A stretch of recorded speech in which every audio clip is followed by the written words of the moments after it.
All right. Well, hello, everybody. Welcome to the show this week. As always, I'm your host, David Burrows. Happy Monday. I know I say it every week, and some people go, really, Monday? Why? Monday's great. It's the start of a new week, and it means we just came through some fun and exciting things that happened over the weekend. Did you get out and enjoy the weekend? I hope you did. Hot enough for you? Wow.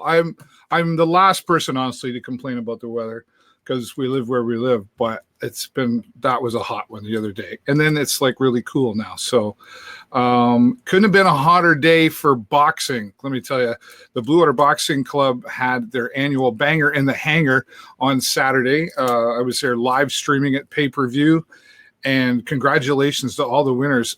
Every fight was an amazing fight.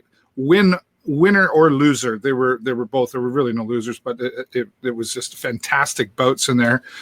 The Blue Water Boxing Club with many victories, hosting Scotland. Scotland had their victories in there as well. One in particular I do want to point out and mention, Steve Wyville, a local police officer here, was one of the fighters. I went to high school with, I'm 50, so he's 49, almost 50, and he has been training for a year and a half for his fight, and he won. Congratulations, Steve. Very proud of you. A lot of us are very proud of you for that. And thanks to everybody who was there. 600 people in attendance in the hangar on the hottest day of the summer. They had these great big fans going. Thank goodness for that. So congratulations, Blue Water Boxing Club, Steve Wyville, and everybody else who was involved in that.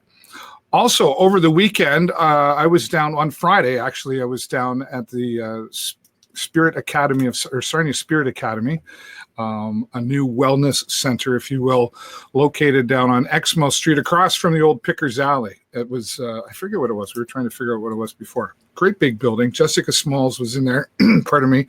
I had an oracle card reading done, not tarot cards, oracle card reading. I did it myself with the help of Monique Rose. I've never had that done before. It was very interesting and positive experience. And then Carrie Roos did Reiki on me. This was a really cool experience, a positive one again. Learned a few things about myself. We did that live. I put myself out there. And just a great place to go down. They were taking donations at the door to donate to the hub with Sarnia-Lambton Rebound. So thank you, Jessica, Carrie, Monique, and everybody that was down there talking to us. Go down there and see them. Amazing experience, and tell them I sent you. If you want to learn more about that, on my Facebook page, we've got all the videos that we did of that. The Reiki one was a lot of fun. It was a short version of Reiki, but it was good. So thanks, Carrie, for that. Sarnia Spirit Academy and the grand opening. We did karaoke on the weekend. We were down at Rock and Roll every Sunday afternoon. We do it. And we always get some new faces. Get a lot of regulars, but we get some new faces out there. It's just a fun afternoon of karaoke and a few beverages on a Sunday afternoon. It was a great day. I just want to say thanks to everybody who came out for that. Brights Grove Market every Wednesday. Brights Grove Market out at Kenwick on the lake. Beautiful lake Huron out there. And Brights Grove, beautiful place to be. And local music, local food. And I say it every week, but it's like a social gathering, if you will, going to the market. And now Brights Grove has their own. And if you're in Sarnia, you know what? Take a drive out to Brights Grove. Nice drive, right? If you have a motorcycle, it's beautiful driving a motorcycle out there. And you can head out there to the Brights Grove Market. Local food, local music, local. And I know Eva Morgan is a big part of organizing that. So check that out. That's every Wednesday from 4:30 till about 7:30. If you like music, I like putting the plug out there. Open mic every Wednesday night at Village Gardens. I was there last week. My friend Doug Fergie Ferguson. We have a Fergie here in Sarnia. He gets up there strumming away the guitar, and he welcomes all of you to come and join him on the guitar. Or if you don't have a guitar but you like to sing, he knows a lot of music to play. He can just go up and sing with Doug Fergie Ferguson. That's every Wednesday night. Starts 9 o'clock with our friends down at Village Gardens down on East Street. I'm looking forward to being there again. It's always a lot of fun. Exit Realty is having a movie night. How to Train Your Dragon 3. I already know that I have to go to this because my wife loves the dragon. She was watching all of them the other day, and now we're going to go outside and we're going to watch them again Thursday night. Exit Realty, pardon me, putting that on. If you want to find out all the information, it's free movie night. You can go to their Facebook page for Exit Realty. Julie Jenkins and her crew, if you will, of realtors going to be there putting that on big screen outside. Hopefully the weather stays with us, right? Yes, we've called ahead to Mother Nature. She said it'll be fine. Pardon me. One of those days. More karaoke. I don't do it that often anymore, but they keep calling me and wanting me to do it. And the Moose Lodge called me a few months ago, and we said, yeah, we'll start that up in July. They've renovated their community room. I haven't been in there yet. I've seen some pictures. It looks fantastic. All brand new, renovated. And I'll be doing karaoke there this Friday night from 9 till 1. Come on out, have some fun. It's good times. And, the Moose Lodge, it's got a really nice, fun, welcoming atmosphere. So even if you don't sing karaoke, we need an audience, too, to clap for the people that are singing. Come on out, stop by, say hello. That's every fourth Friday of the month. They've booked me all the way up into next summer. So every fourth Friday of the month, I'll be there from 9 till 1. Back to Brights Grove. Once again, the Brights Grove Music Fest is happening this weekend. There'll be, I think there's about 8 or 9 bands throughout the weekend that will be playing. I believe Twisted Arm is going to be out there serving up the bevies, and proceeds from this event will go to the St. Joseph Hospice here in Sarnia. So all these guys, all the bands, James Schneider asked me to mention this, all the bands volunteering their time and the proceeds from all of that, again, to go to the St. Joseph Hospice. So great event. I think it's about the 3rd year for it. So congratulations to them on keeping the event going. They pick a different event every year. So another reason, go out to Brights Grove. It's 10 minutes that way, right? Captain Kidd Day is coming up on the August long weekend. Another long weekend coming up. I'll be there as well on the Thursday night. They'll be kicking it off with their movie night, sponsored by Main Street Credit Union. The Mighty Ducks. The Mighty Ducks. Only Canadians would watch a hockey game in the middle of the summer, but this will be on the big screen. The Mighty Ducks, if you remember, I remember the Mighty Ducks. That's what they're going to be showing the feature on the Thursday night out at the Corunna Athletic Park. And then all through the weekend, Friday, Saturday, and Sunday. Great music lineup, long list of lineup. I don't have time to mention them all. I'll be out there as the MC. I'll be there all weekend, and I'll be going broadcasting live backstage and showing you everything that's going on out there. But take a drive out to Corunna Athletic Club for the Captain Kidd Days. And if you know some performers who would like to show off their talents ages 18 and younger, bring them on out to the Youth Talent Showcase. I'm happy once again to be putting this on and sponsoring it, along with my friend Lisa Aubin, who's going to be a sponsor for that as well. This is not a contest. This is a showcase. We simply want our young folks to get up on the stage, perform, sing, dance, tell a clean joke, whatever. Just get up on the big stage to build some confidence in our youth and give them an opportunity to show off to moms and dads and friends and family out there. That happens on the Sunday at 3:00 in the afternoon. We'll have that. And then following that, there'll be an open mic. So they can go back up again, or anybody else wants to bring a guitar and have a strum for about an hour, we can do that. The Youth Talent Showcase. And we'll have some prizes for everybody that gets involved in that as well. This is the 4th year, I believe, that we're doing this. It's been a great success. If you want to sign somebody up, send them over to our website, tvsn.ca or thevideoshownetwork.com. Just click on Youth Talent Showcase. There's a sign-up form, absolutely free. Just come out and have some fun. The Tall Ships of Sarnia, the following week after Captain Kidd Day. This is very exciting. The Tall Ships coming to Sarnia August 9th through the 11th. The Tall Ships, the Blue Nose will be here. I will be broadcasting live on the Parade of Sails coming in when they come to dock down by the grain elevators here in Sarnia. I'll be on the Blue Nose 2. She's coming in. And there's going to be some other great things going on as well. Get your tickets for this. Just go online. You can go to the best thing to do is go to their Facebook page, Tall Ships Celebration, to get all the information. Go to website and get your tickets for this. Fantastic that this is coming to Sarnia for 3 days in collaboration with Blue Water Border Fest and Artscape, all in the same weekend. So you've got the Tall Ships, then you've got Border Fest in the evening. Again, I will be live streaming from the Tall Ships, and then in the evening, I'll be the MC for Blue Water Border Fest. We'll be broadcasting live down there as well. We'll be behind the scenes talking to some of the bands that are coming, including Lou Gramm. You remember Lou Gramm, the voice of Foreigner, is going to be there as well, and a whole lineup of fantastic performers. Dennis DeYoung from Styx will be around. Tokyo Police is going to be there. Big Wreck will take the stage there as well. A very special performance coming from Big Wreck, as they recently lost Brian Doherty to a battle with cancer. And happy to say that $2 out of every ticket sold for Big Wreck will be donated to the Canadian Cancer Society in memory of Brian. And you can be sure that that's going to be an emotional performance, a fantastic performance. Already gave away tickets for Big Wreck. Oh, look what I'm finding over here. Oh, look. I have more tickets. Who wants tickets? I have tickets for the Saturday night and the Sunday. Keep following the Facebook page. I'll be giving those away later this week. Tease, right? Talk to Mark Perrin from Blue Water Border Fest. He has told me some more things that are going to be happening. We'll be announcing that coming up later this week. They've worked very, very hard to keep Blue Water Border Fest alive and growing. This is their 3rd year for this event. So congratulations to them for pulling that off. Really, really exciting times. All right. Okay, let's move on into my first guest. I got 3 fantastic guests here today.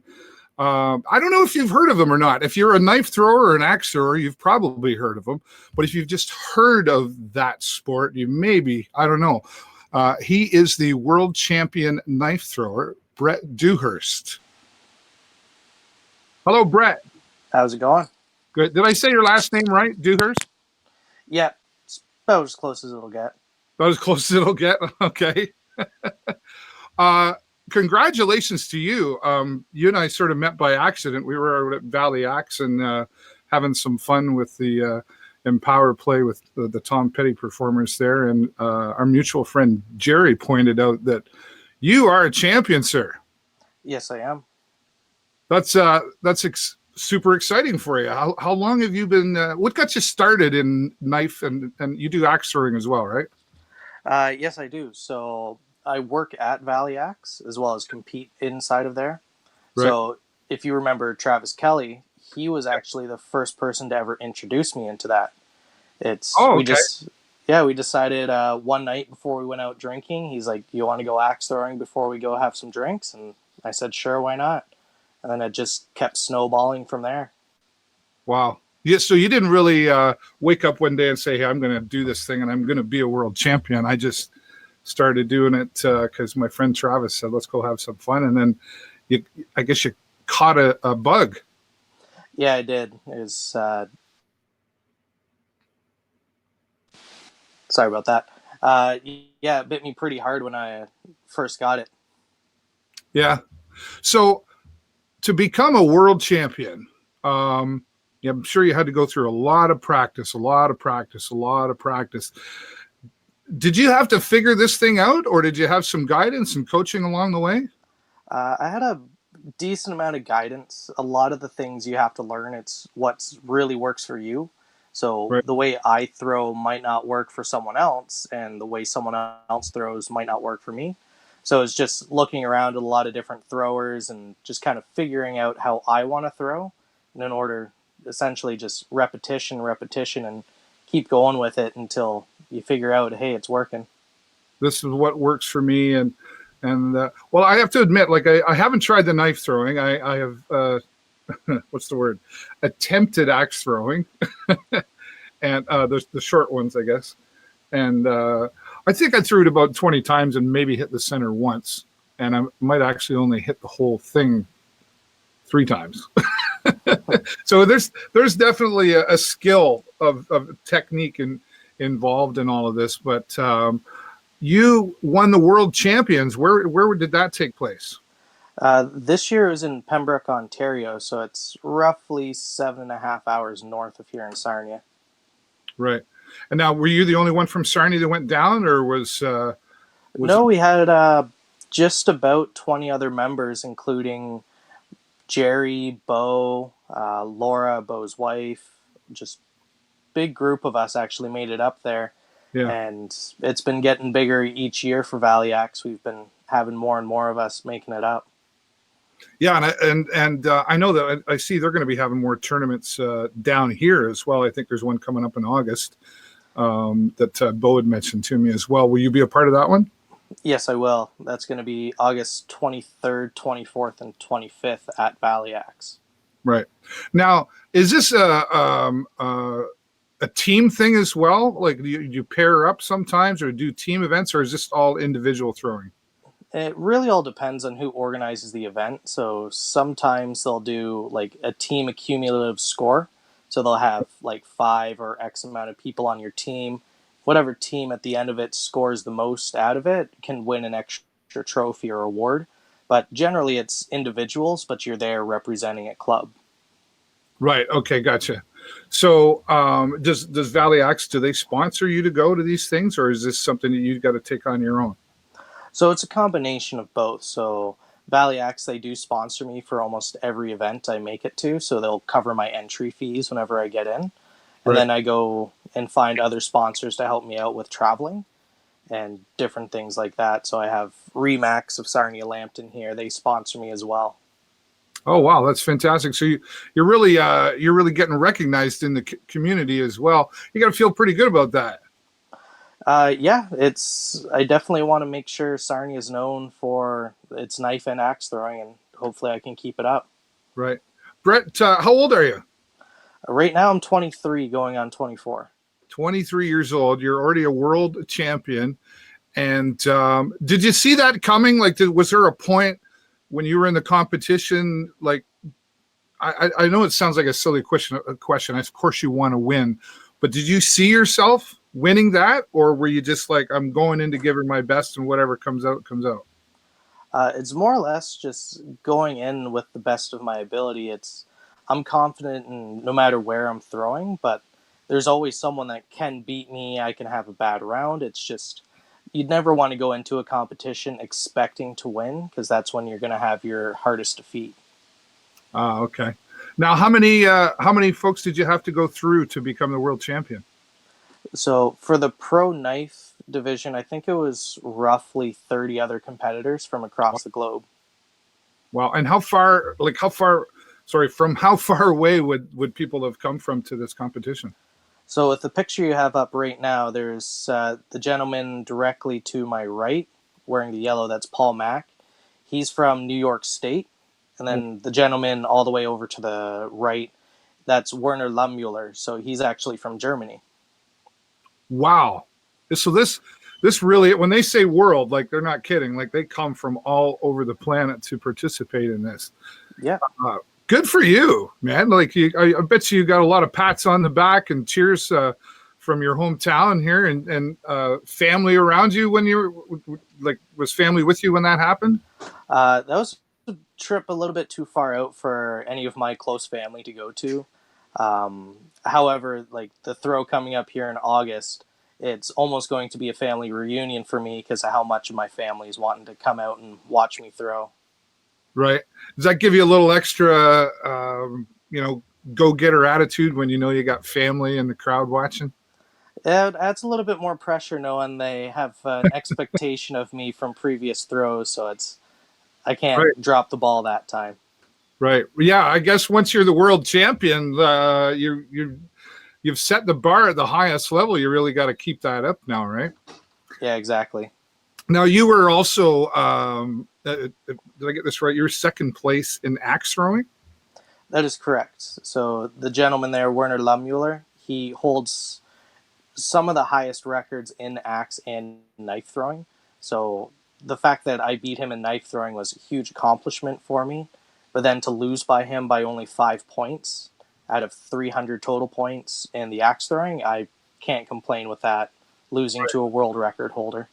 Yeah, right. If you're going to lose to the biggest guy on the planet, right? Exactly. Come close. Did these guys see you coming? Like you shocked them, I'm thinking, because these guys been throwing a lot longer than you, haven't they? So the first couple of years I went out, I believe they wouldn't have expected too much from me because there's there's me coming into it, no previous experience, no knowledge of my throwing, and then Right. coming through and sweeping a couple tournaments. It's coming into this one, they knew who I was at this point. Right. So they kept an eye on you, that you were a target, so to speak, to them. Correct. Sure, to let's watch out for this young fella, because you, how long have you only been doing this? A couple of years, right? Yeah, I've only been doing it just over 3 years, axe and knife throwing. Right. Now, practice, obviously, Valley Axe, you would go there and practice, but do you have a yard at home, or do you have some kind of setup at home that allows you to, whenever you're feeling it, to just go practice? I do have a very spacious yard, but I've just never set up a target setup at home. I've always been at Valley Axe to practice and throw. I'm just always in Sarnia, and I always have that time to just pop in. So I don't need 5-6 hours a day of throwing. I only need maybe an hour or two to brush up and stay fresh. Right. Now, the knife throwing, I imagine that's a certain kind of knife. Like, you don't just go and say, "Oh, that's the knife I'm going to throw." Is there, maybe you could explain, like, is there regulation size? Is there sharpness? What all is involved in that? Yeah, so with the knife throwing, it's you need a knife between 12 to 16 inches for a rotational knife, so it'll spin end over end. And then no spins 10 to 16-inch knife. So really, there's actually a huge variety of knives you can choose from with knife throwing compared to axe throwing. But it really comes down to the style of throwing that you like to do. Do you like a blade heavy knife, a handle heavy knife, or something in the middle? Right. Okay. So is there different categories of knife throwing, or is it just? The two biggest categories of knife throwing is no spin throwing and rotational throwing. After that, it's really, I'll have guys that'll throw handle heavy knives versus mine that are balanced in the middle, and I'll also throw against guys that throw Bowie knives, which are blade heavy. Okay. Now, when you say no rotation throwing, is that what you said? Yeah, so there's the other format of throwing is no spin. So you throw it to where it does next to no spin at all, and it's the hardest form of throwing. Well, I was going to say, like, how do you throw a knife and it not spin? You usually hope it doesn't spin, but for myself, most of the time it does spin. Well, I would think that would be hard, because that's kind of the action of the knife, especially with the handle. And yeah, okay, I don't pretend to know anything about it, but I'm just thinking, I'm going back to grade 3 physics, and that would be difficult. So is that a form that you do, or you go with rotation? I dabble in it a bit. I'm not very good at it, so Jerry there at the range, he's actually a much better nose spinner than myself, and it shows. He puts so much time and effort into that compared to I put almost all of my time and effort into rotational throwing. Right, right. I'm just going to take a moment here, Brett. We're going to say hello to everybody who's watching. Lily May is out there. Thanks, Lily May. Ronnie Fraser, Joan Biggs, Dan Vandenberg. Kelly Shoddy. Sure, Kelly. Kelly wants to know, can you knock an apple off of Dave's head? There's a good chance I could, but I would never try it with a living target in front of me. Yeah. I'm a good thrower, but I would never trust myself to have someone in front of me. I appreciate that. Kelly, thanks for that. I'm sure there's a few people that wouldn't mind lining up for that opportunity. But anyway, you're having a lot of fun with this, obviously, right? And good for you. At 23 years of age, you're a young gentleman, and you got a passion going on there. This is leading to bigger things for you, because not only are you world champion now, and more things coming your way, but you really got recognized because the China government has contacted you and invited you to their country for a knife throwing demonstration. Yeah, so there's a gentleman from the States, Rick Limberg. He puts on these mini tournaments online, and he's a scientist, and he's been working a bunch with the Chinese government. So they have him essentially putting on this tournament, and he's invited the top 30 knife and axe throwers from across the world to this tournament. And he's essentially been given a whole bunch of money from the Chinese government to bring us here, or bring us there for it. So I'll be there as a guest of the Chinese government on his behalf. So it'll be a really interesting event. On their dime.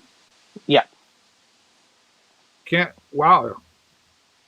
Did that come right away, or was this shortly after the win, or how did they reach out to you? Rick's been planning this for about a year and a half. It's just I've been active for a while. I support him in his endeavors, and he does for mine. Right. And it just got to the point where I've started ranking higher up. He put me on his short list for the top 10 competitors to be going. So he said, no matter what, for 2020, I'll be going to China to put on a demonstration to try and introduce knife throwing to them. Oh, so you're going to be a part of the whole demonstration then? You're not just going to watch? No, I'll be there as a competitor, competing to essentially establish the sport there. That's exciting. You're helping to grow the sport that you love. Yeah, absolutely. Yeah. Did you do a little happy dance when you got the call? It was weird. It was like 3 a.m.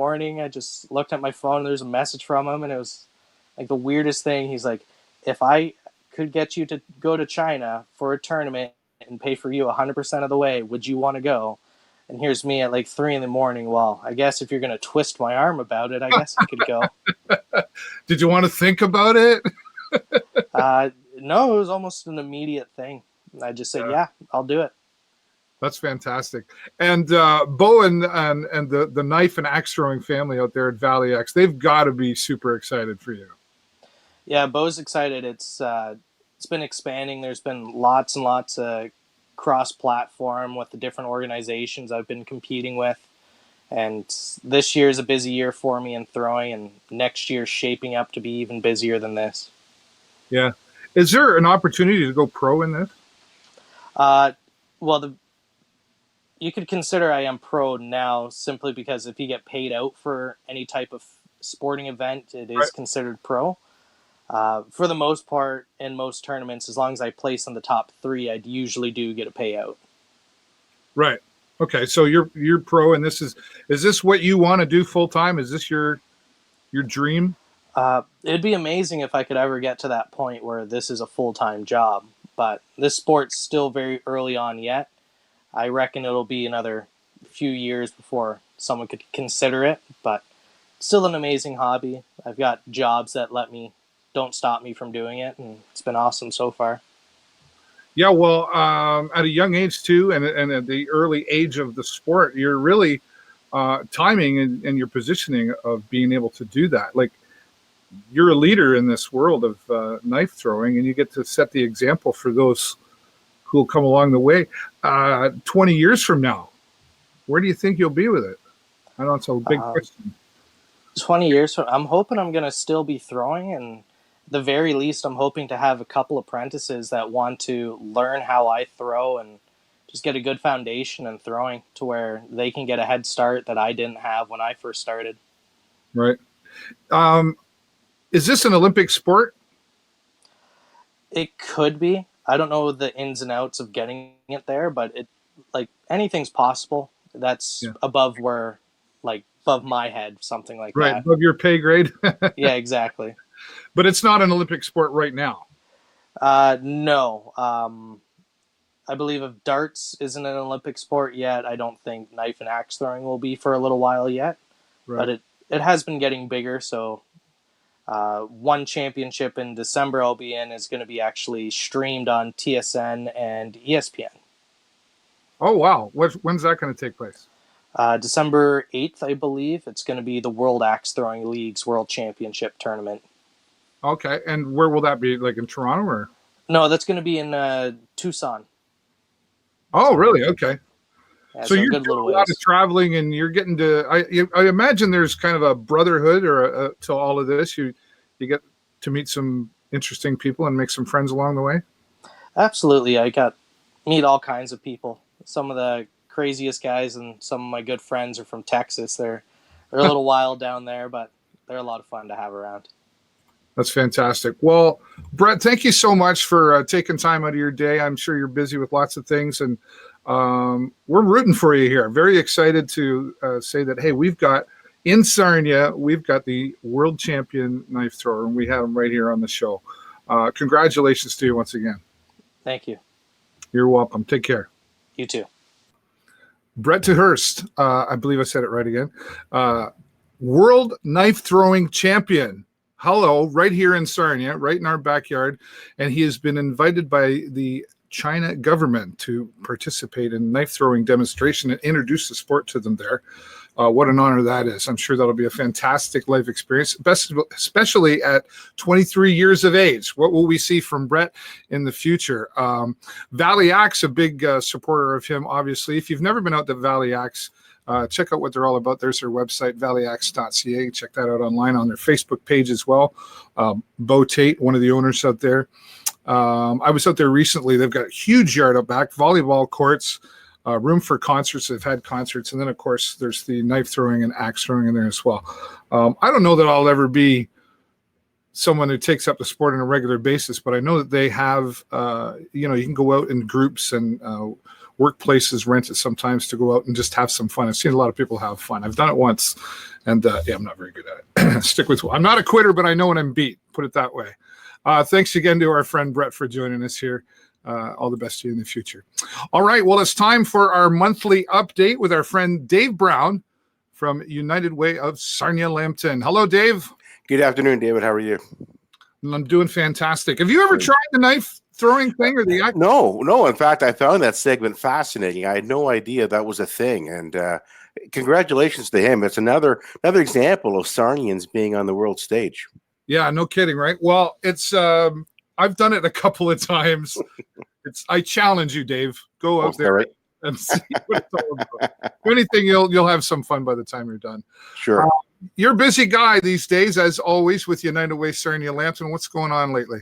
Well, there's a lot of things going on. In fact, you mentioned Valley Axe. We're doing our cornhole tournament with sponsorship from Pembina, and it goes on August 24th, and it's going to be held at Valley Axe. Last year, it was held at the Corona Legion. This year, it'll be held at the Valley Axe, August 24th.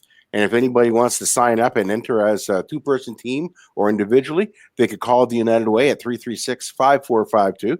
The beanbags fly at 11 a.m., so it'll be a great time. And then while people are there, they could probably try their hand at axe throwing. Well, I think the beanbag thing would be more my style. It's a lot safer, which is kind of important to me. Yeah. Well, and you could probably have a beer during that too, can't you? Probably, although I don't want to officially endorse that, but yes. Yeah, I'm just saying I don't think I would endorse beer and knife throwing at the same time. No, heck no. Yeah, and that's how much is registration for that? Registration is $25 each, or $50 for a two-person team. And if anybody doesn't know what cornhole is, I mean, it's a typical family reunion or tailgate type game where you score points by tossing the beanbag onto the cornhole board of your opponent.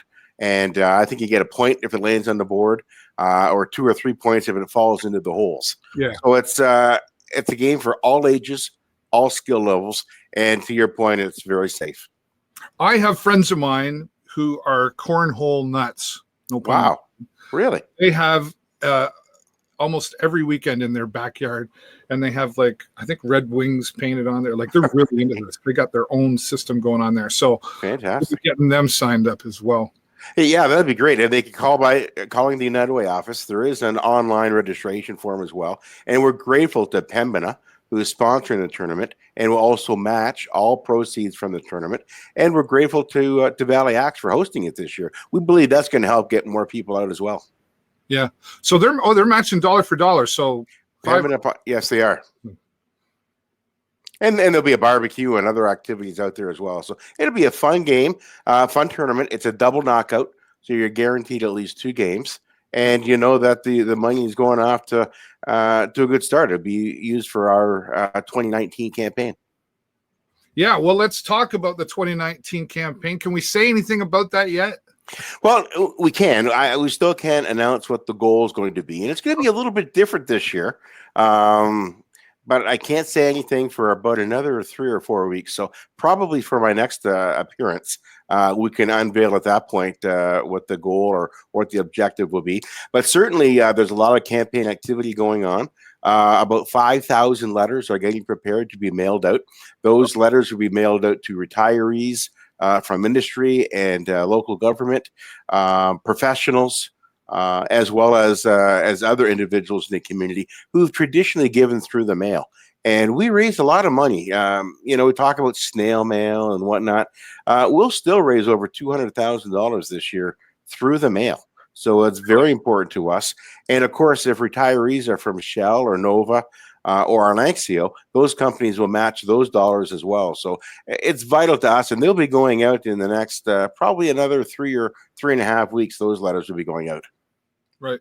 One of the things that we always talk about, but I think we should always bring it up, is the transparency that United Way themselves holds a truth. That's a philosophy, right? That's very close and dear to the United Way, and that transparency comes from a board of directors. And this board of directors, they all live here. I think that's important to point out. They're all locally, not just in the city of Sarnia, but also in rural Lambton as well. You're right. Not only is the money raised in the community, but the decisions and the policies and who we're going to fund is also made locally. So it really is a made in Sarnia approach to improving the Sarnia-Lambton community. Yeah.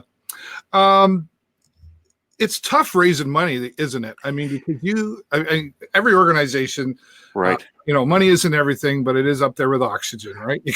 Absolutely. And you're right. There's some terrific organizations that are all doing some great good in our community, each having their own mandate or their own niche, trying to make Sarnia-Lambton a better place for everybody.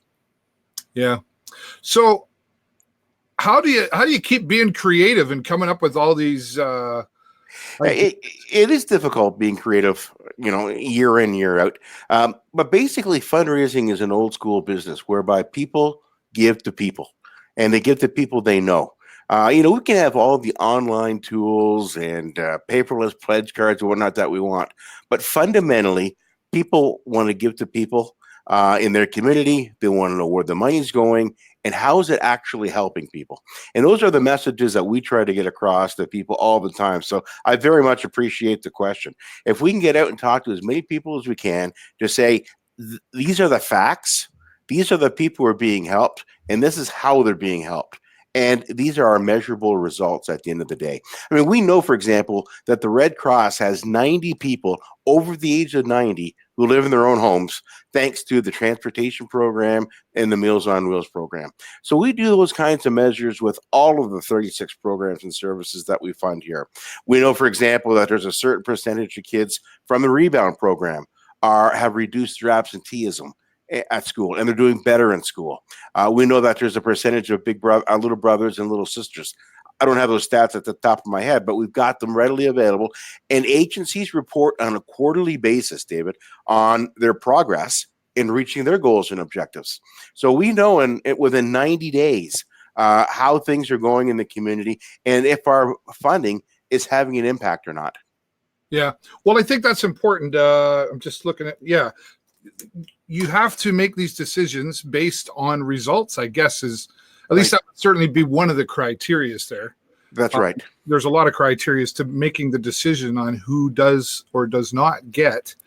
And sometimes things have to change if they're not working, right? I mean, and that makes sense to me. Like, why keep putting into something that's not showing any results, or at least non-significant results, right? Those are tough calls sometimes. They're very difficult calls to make, and I'm glad that it's not me that makes those decisions, frankly. It's that 50-member board of directors that makes the final decision, but it's a 10-month process for 3 different groups of volunteers to decide which of our funded agencies will continue to fund and specifically what programs.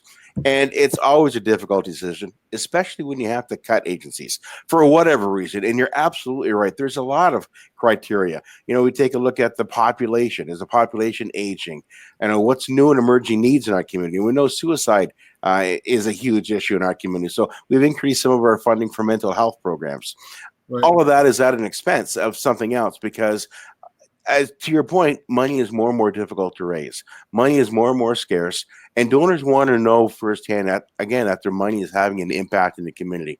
So it's a challenge, but I'm really proud of the work that the United Way has done, and super proud of the work of the agencies and their tangible and measurable results. Yeah. Well, I mean, and doing this kind of thing too, I always welcome this kind of conversation because until you and I really, met a few years ago and started having these conversations, I honestly, I had a little bit different idea of the United Way. Right. And not in a bad way. It just no. I didn't know. I was like, oh, it's United Way. Give the United Way, and they just spread it out to whoever they want to give it to. Right. But there's so much more going on there, and I'm guessing that I am seeing more use of social media from United Way Sarnia-Lambton. Has that been advantageous for you to use to create not only the awareness but create the funds needed? Absolutely. We believe our increased social media presence has had an impact. We're a little weak at measuring the results ourselves of the social media, but we know anecdotally, talking to people at the mall or on the street, hey, we saw the post, or, we count number of likes and number of shares and impressions in the case of Twitter. So we know there's an impact. We know more and more people don't have the traditional workplace that we used to have. They're either at-home businesses, or they're retired, or they're the younger generation, and that's how they're getting their news and whatnot through digital ways. So we believe it's an effective and cost-effective way to reach those people as best we can, to highlight, again, those two things. Where's the money going, and what are their friends supporting? So lately we've been pushing some of our volunteers who make those decisions, or maybe do canvassing or whatever else, to really stress why they support the United Way. Because to your point, people don't know all the ins and outs to United Way. They know we do good and they know it's local, but beyond that, they're not sure. So if we can get in there and really explain what it is we're doing, and why we believe it's one of the best ways to help local organizations, then it's working for us. Yeah, well, and I bring that up because I see it more and more. So right. Kudos to you for your team for doing that, because you have a small but very effective team putting all of this together. I mean, aside from the board of directors, your team daily that is there trying to make this thing happen. Absolutely. I'm very lucky. There's 5 of us in total, so me and 4 others. And I'm blessed to have such a great team that wear many hats. Each of them have different skills that they bring to the office every day. And some other United Ways even are amazed that we're raising $2 million when you count donor option. Plus, we have the Future Fund, which is our endowment fund that has almost $2.5 million. They're amazed that we only have 5 people on staff. And when you look at the great work that Pam does with the Day of Caring and working with the agencies and training them on how to do outcome measures, we really do get a lot of effort from the small staff here. And that's part of our business plan. We want the best people we can get so that we can funnel as absolutely every dollar we can to the agencies. We believe that's one of the values that people have when they support the United Way, is not to support the United Way itself, but to support those 18 or 19 agencies that we fund. And frankly, Dave, for every $50 we can save in administration is an extra trip for somebody who has cancer to London and back through the Red Cross, or is another 8 Meals on Wheels that are subsidized in rural Hampton. Those are the kinds of values that we hold true. And I invite anybody to check our financial statements.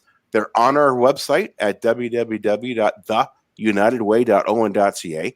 The Better Business Bureau out of London also has all of our financials on it, and we're, by the way, the only United Way in Canada to be members of the Better Business Bureau. And of course, Revenue Canada, or Canada Revenue Agency, has charity listings in which they list every registered charity in Canada and puts their financials right online.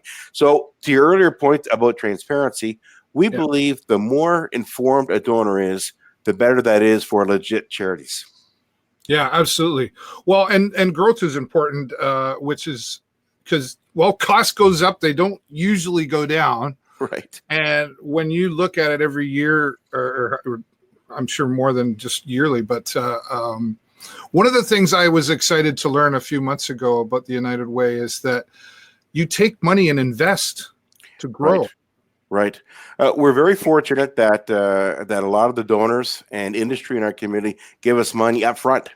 They don't wait until next year or necessarily wait until their pledges come through. So we have a cash surplus early on in the campaign. Our cash flow is very good. So we can invest that into a bond fund or whatever. And right now we're generating 4.2% on a return. And you know, from your savings account, you're lucky to do 1.2%. We're doing 4.2%. So if we can get $1 million in there for 6 months out of the year, that's a significant amount of money at 4.2%. And then, of course, we allocate that out to the agencies on a monthly basis. So by the time we get to around this time of year, our cash flow is reduced significantly. But it'll soon start building up again, so we get that money into the bank. And certainly our future fund, where people donate through their wills or life insurance policies and whatnot, making the United Way the beneficiary. That money goes into our future fund, that $2.5 million. And we draw 3.5% of that each and every year and apply it directly to agency funding. So last year, that amounted to $80,000 that we had come in through non-campaign activities, but directly into agencies, which is sustainable, and it's also inexpensive to raise. It's free to raise. Yeah, fantastic. Dave, thanks so much. I'm out of time. I wish we're going to have to do a show just a whole hour on United Way. I would love that. And certainly, it's always a pleasure for me to be on the show, David. Thanks for having me. Yeah, you're welcome. And congratulations to you and your 5 rock stars that you've got there putting this all together. Do me a favor, and can you send me a link or the information on that event coming up, and we'll make sure that we post that after the show. Absolutely. I'd be happy to. All right. Thanks, Dave. Take care. My pleasure. Dave Brown, Executive Director from United Way. Always love having him on. We talk, stuff over, but there's a reason we do that. We're trying to get the awareness of the importance of the United Way.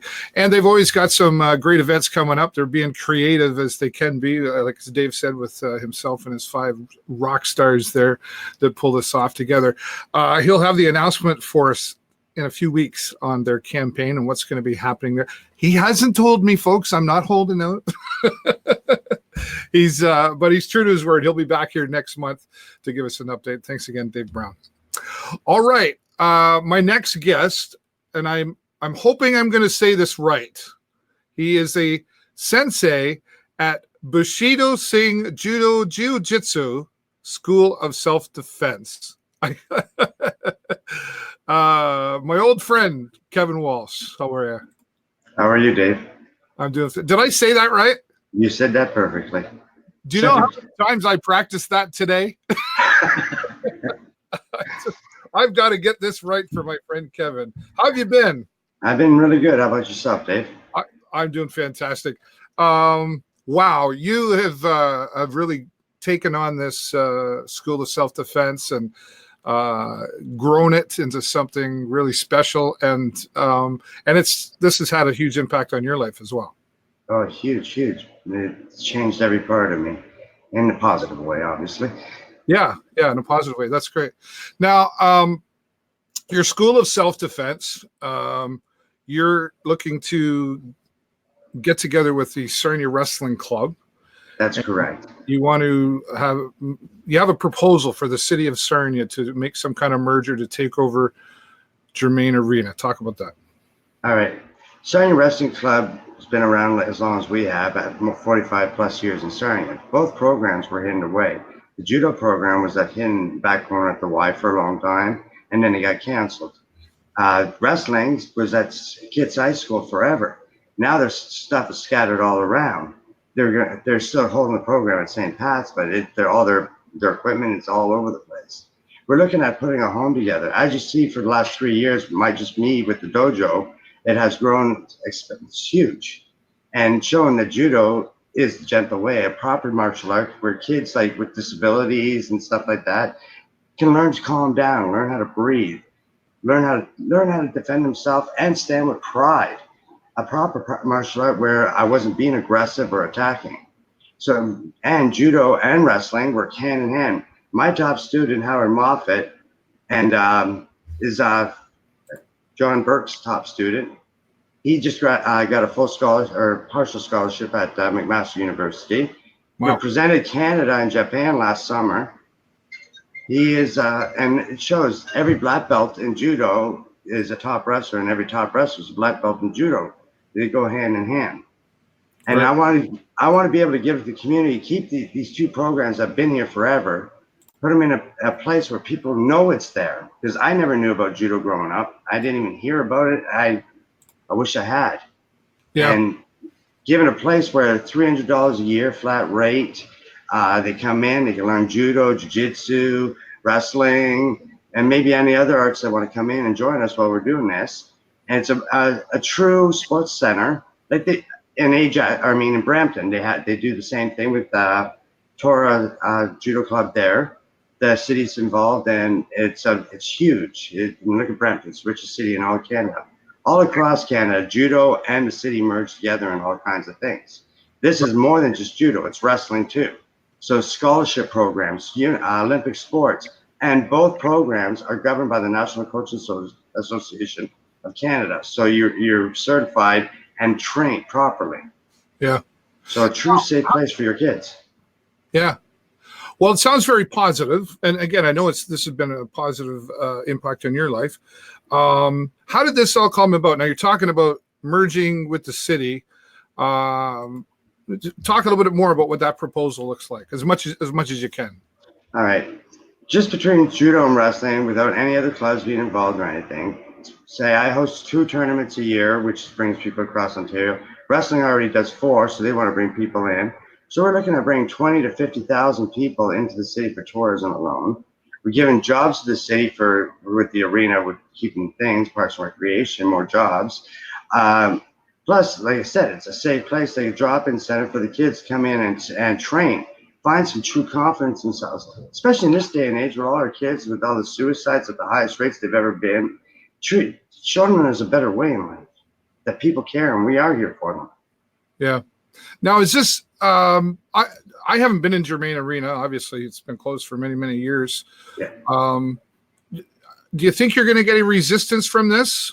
There's the downfall part. We could have just moved in. Like, I would have proceeded with this proposal about a year ago, but I've had to go to get a couple people ready for nationals, and got me delayed, A. And B, there's no cement laid out. It's all sand in there.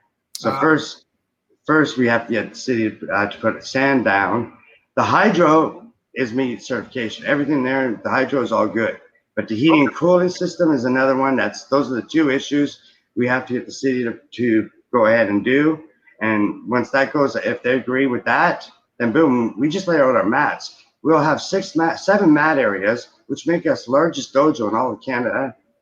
And the publicity on that would be huge on itself. Yeah. And it's time we show Sarnia all the talent we have here. Yeah. Well, we keep seeing that. Like you saw there, we just had a knife throwing world champion on there.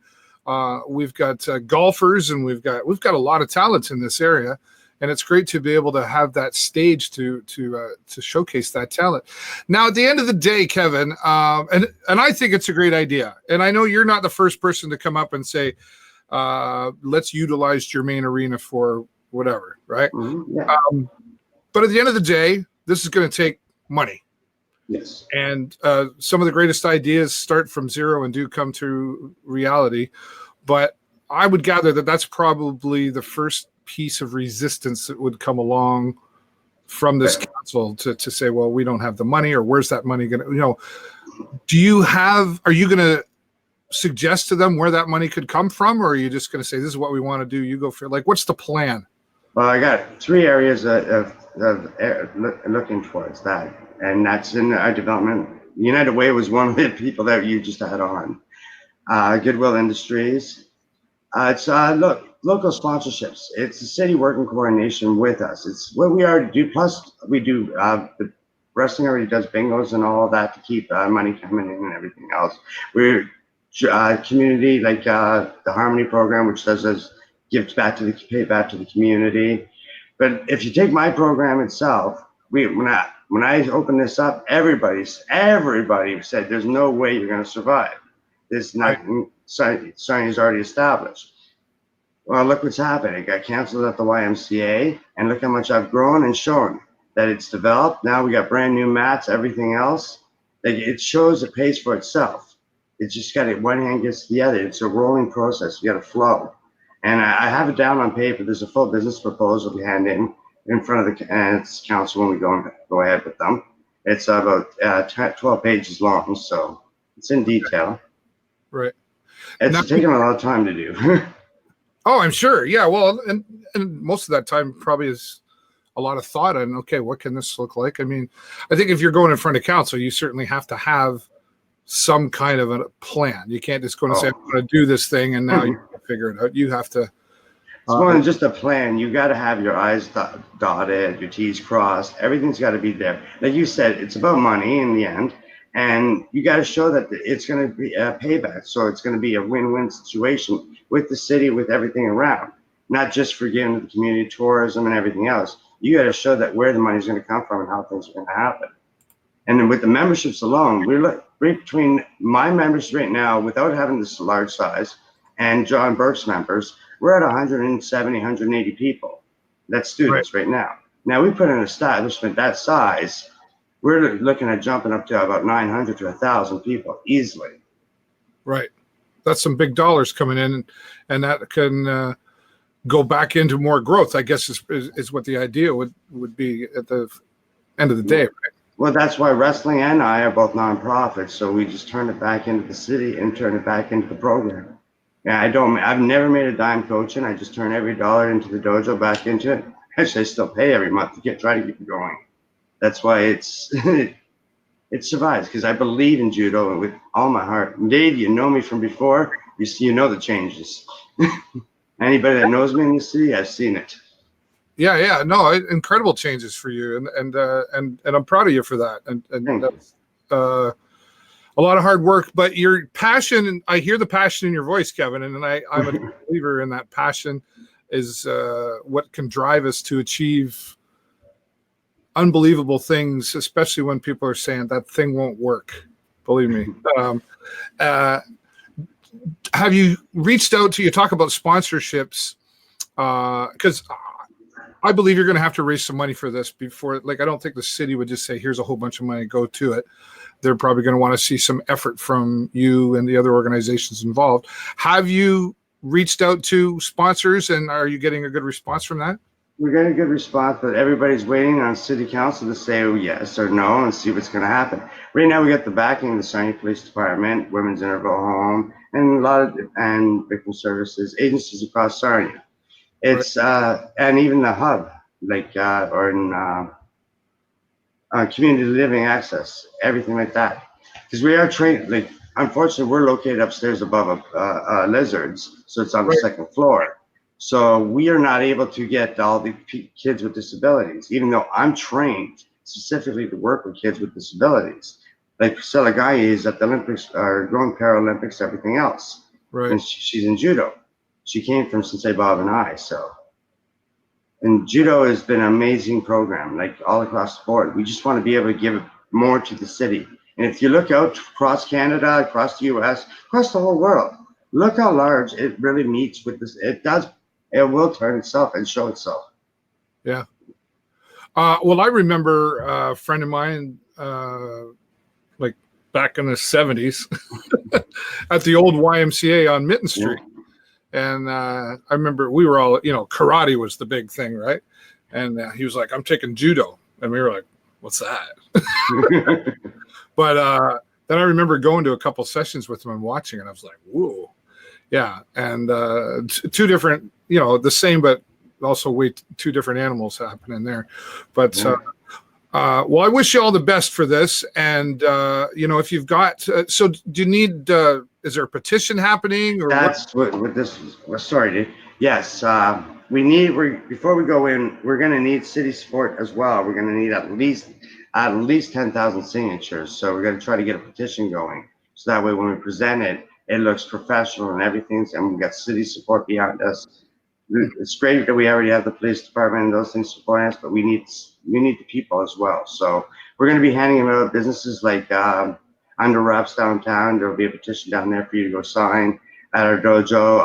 If you have a business in town, you're willing to put a petition there for get people to sign, call me at 519-333-7795, and I will bring it down to you right away.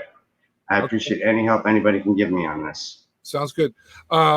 Send me a message on that phone number again, and I'll make sure I post it after the show and put a link to how people can reach out to you on Facebook or email, whatever you need. Just make sure you send that to me. We'll share that with everybody. I wish you all the best, and I know you're up for the challenge, and congratulations to you again, Keven, on your personal success. and then also with this coming forward. I think you got a bit of a road ahead of you to make it happen, but I think at the end of the day, you'll be standing there smiling one day going, look what we were able to accomplish. So thanks so much for taking the time to be here on the show today. Thank you, Dave. You have a great day now. You're welcome. You too.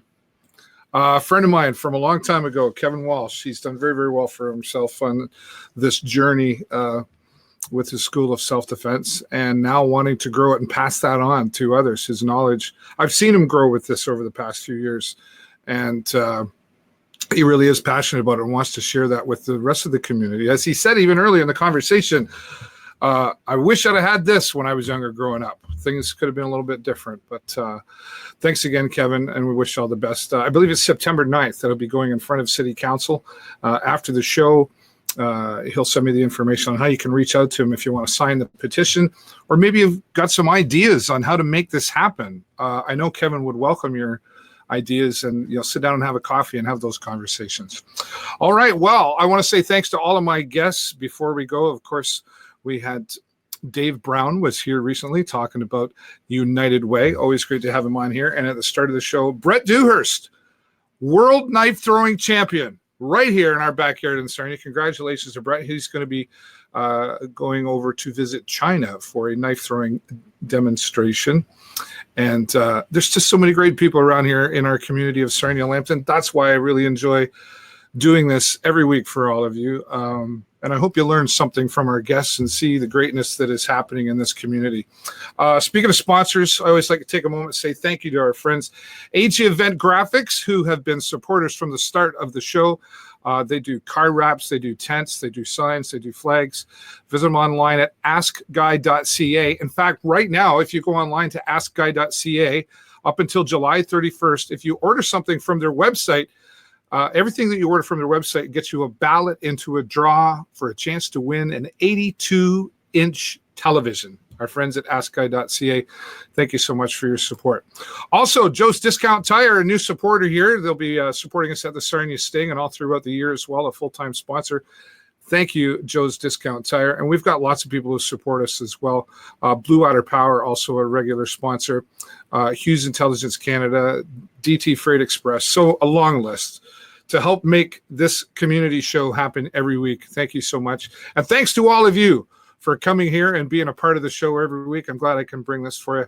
That's all the time I got for you this week, everybody. Have a great week and an even better weekend. I will see you next time right here on the show live. Bye for now.